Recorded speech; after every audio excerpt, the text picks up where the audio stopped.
Guys, crypto is not boring anymore. There's tons of drama right now happening with Aave, and I wanted to talk about it since I thought it was very interesting, and it's been a little while since we've had something of this magnitude kind of happen at a social layer within crypto. So if you don't know, Aave is one of the biggest protocols in crypto. They do lending and borrowing. It's literally the biggest DeFi project in existence, technically. And there is multiple entities that manage the project, the protocol. Aave Labs, which is kind of what most people think about when they think of Aave. Stani is at the head of that. You have ACI, I think it's called the Aave Chan Initiative, which most people know is like Mark Zeller. He kind of leads that, as well as BGD Labs, who essentially is kind of like an engineering portion of the, we'll call it like the Aave as a collective, as a protocol. The other day, BGD Labs officially announced that they're leaving Aave, and cited, for the most part, a lot of it due to the recent dispute between Aave Labs and ACI, essentially Stani and Mark Zeller, essentially because of some drama that happened a couple of months ago. But what was recently announced, the report that ACI put out, was very, very compelling, and it even got me to like step back and think like, how does a protocol this size go through such public turmoil and no one's doing anything about it? Like no one at Labs or I guess at the ACI or whatever is trying to fix it. For context, Mark from ACI put out a huge post the other day, essentially stating that the Aave will win proposal that Astani from Aave Labs put out, asking for $50+ million, which is a large amount of the treasury that Aave has, and essentially more or less asking for the deprecation of Aave V3 for the funding of V4 was just insane. And he says this by saying that BGD Labs and ACI have committed so much more funding, so much more, I'll say, work hours and actual contributions to Aave as a protocol post V3, saying that even though Labs shipped the first 3 iterations of Aave, BG Labs and ACI have contributed far more, alongside obviously other providers for the DAO, have contributed a lot more to the protocol itself, into bringing it to its massive size today. I think with like $30 billion in loans, much more than Aave Labs has, to the point where they're essentially saying that everything Aave Labs has touched, including Go, Horizon, everything they've shipped in the past has essentially fallen flat, and that giving Aave Labs $50+ million with almost zero oversight and their track record of announcing things, shipping them, and them falling flat would essentially just be giving the money away, and it's a complete waste of time. Now, the problem is that Aave as a protocol right now works very well.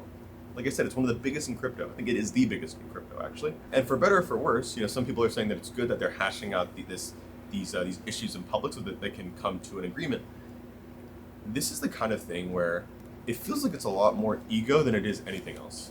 I don't know any of these people personally, and I speak, kind of just from my perspective. I think, most people know Aave, and when they think of Aave, they think of Stani, the head of Aave Labs, right? The CEO, the founder, whatever. And from my perspective, it does seem like Stani is really the one here that should be kind of putting his first foot forward and saying, hey, we understand this is how you feel. Let's figure out a way to fix this so that it doesn't continue to get out of hand. Because there are already funds and there are already people worried about the state of Aave, especially not necessarily now, but in the future, if this kind of infighting continues to happen. And I don't think it would help if, for example, they forked Aave, if like ACI forked Aave tomorrow and just told Labs to go screw off. Because you still need some sort of face or a figure. And Stani has always been that, right? So externally speaking, in an interesting way, I feel like Aave Labs does contribute in that they are the face of Aave, and I think they do a good job at being the face of Aave, previous to all this drama. Whereas ACI and BGD did a wonderful job of maintaining the protocol and continuing to build upon it. Again, BGD is left; they're gone. They've already left the building. They said that they don't want part of any of this drama. So there is that. So it kind of just leaves us with like, where does Aave go from here?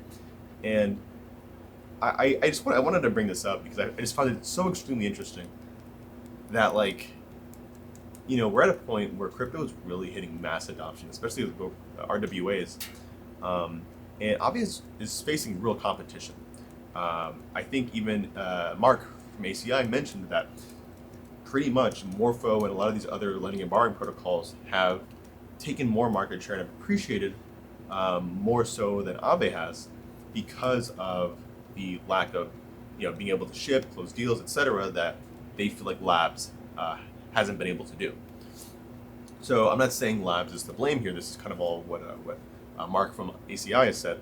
But what I am saying is that I do think there is like, if you're the company that's outward facing that everyone knows as like you as the face of Aave, in this case Labs, to me like the most important thing is to hash this stuff out behind the scenes. Like it's one thing to like take things to the timeline and go back and forth and bicker, but it's like been weeks/months of this back and forth.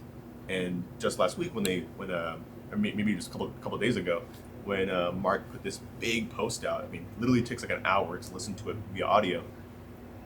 Like that doesn't help. Like that literally looks like they hate each other. And if you're investing into Aave, if you're using the protocol for lending and borrowing, you don't want to see that. You just want something that works and works well and will continue to work over time. And there's a fundamental disagreement with what everything is going on. In my opinion, it seems like they could probably figure out a way to solve this issue if they just figured out on a way to fund the development of V4 and the growth of it, with more oversight, of course, while also allowing V3 to continue to live on and be maintained until V4 proves itself. And I think ACI has said that. Labs doesn't seem to be in agreement with that. At least Donnie doesn't seem to be in agreement with that, but who knows? Let's see what happens. I just found this situation extremely interesting, and I'm curious on what you guys think below. Read the post. I'll link it in the description as well if you want to talk about it, but haven't had some good solid drama in a long time, so it's a little refreshing, but also a little sad that one of the big crypto's biggest protocols is going through it.